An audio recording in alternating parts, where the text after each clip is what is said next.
ભરૂચ તાલુકાના મનુબર ગામ સ્થિત યુવક મંડળ હાઈસ્કૂલના પટાંગણમાં 80મા સ્વાતંત્ર્ય પર્વની તાલુકા કક્ષાની ઉજવણી કરવામાં આવી હતી। આ સમારોહમાં ભરૂચના સબ ડિવિઝનલ મેજિસ્ટ્રેટ અને પ્રાંત અધિકારી મનીષા મનાણીએ મુખ્ય મહેમાન તરીકે ધ્વજવંદન કરી રાષ્ટ્રધ્વજને સલામી આપી હતી। ધ્વજવંદન બાદ રાષ્ટ્રગીતનું ગાન કરવામાં આવ્યું હતું। આ પ્રસંગે ઉપસ્થિત જનમેદની અને વિદ્યાર્થીઓને સંબોધતા મનીષા મનાણીએ જણાવ્યું હતું કે સ્વાતંત્ર્ય પર્વ એ દેશ માટે બલિદાન આપનારા વીર શહીદોના ત્યાગ અને બલિદાનને યાદ કરવાનો અવસર છે। તેમણે ઉમેર્યું હતું કે બાળકો અને યુવાધન દેશનું ભવિષ્ય છે। આવનારી પેઢીએ દેશની પ્રગતિ, સુરક્ષા અને સામાજિક એકતા માટે જાગૃત તથા કર્તવ્યનિષ્ઠ રહેવું જરૂરી છે।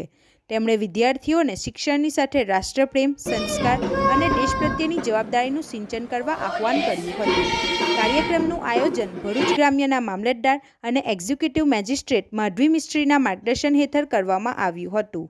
સમારોહ દરમિયાન યુવક મંડળ હાઈસ્કૂલના વિદ્યાર્થીઓ દ્વારા દેશભક્તિ ગીતો અને વિવિધ સાંસ્કૃતિક કૃતિઓ રજૂ કરવામાં આવી હતી।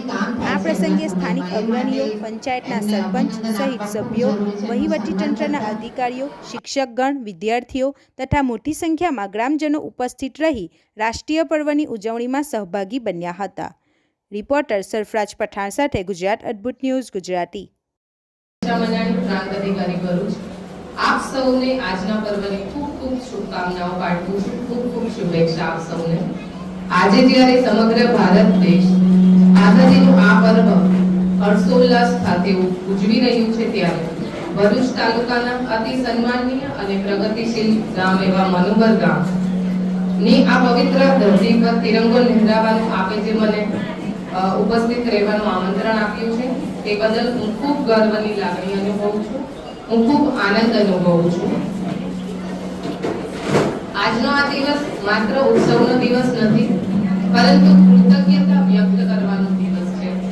આજે આપણે એ તમામ અમર શહીદો, સ્વાતંત્ર્ય સેનાનીઓ અને દેશની સરહદ પર રાત દિવસ જાગતા વીર જવાનોને કોટી કોટી વંદન કરીએ।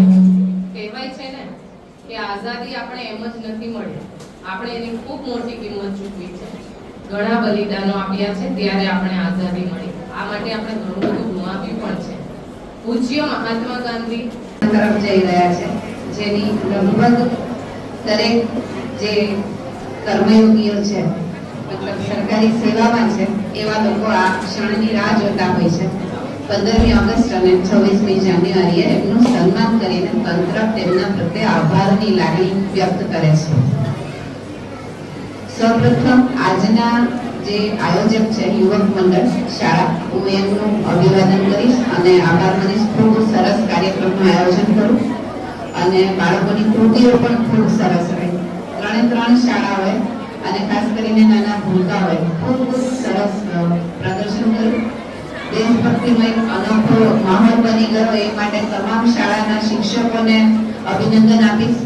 પ્રાથમિક શાળા, કન્યા, કુમાર, યુવક મંડળ અને ખાસ કરીને પ્રી પ્રાઇમરી સેક્શન બાલવાટિકાના જે બાળકો હતા, ખૂબ સરસ।